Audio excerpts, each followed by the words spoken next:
Well, I cut paper. I use a laser to cut multiple layers of vector drawings.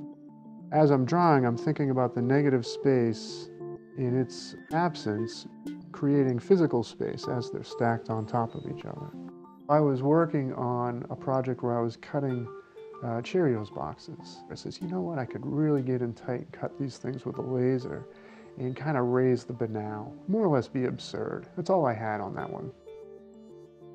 So I was leaving the lab one day and I had stacked a bunch of test runs on top of each other, and I kind of went to leave and I looked at it, I was like, wow, the complexity of the multiple layers all of a sudden just grabbed me. I thought, geez, there is something here. Could I be conscious of drawing on those multiple layers at one time and think about a whole composition with depth?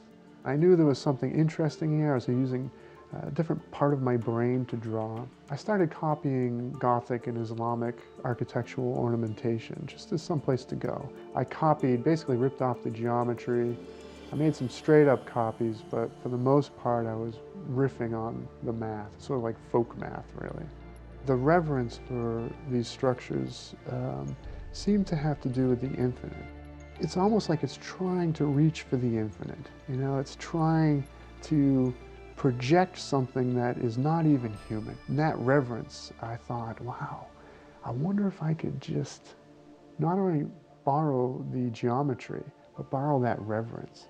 Could I actually bring the scale and the massiveness of a cathedral and put it here? Most people think, oh, you have technology, you gain in efficiency, and the price is you're humanly removed from the object. I think I'm coming around a different way. I feel very connected to this, maybe because I'm right in there breathing on it. Every efficiency that I gain through technology, the void is immediately filled with a question, can I make it more complex?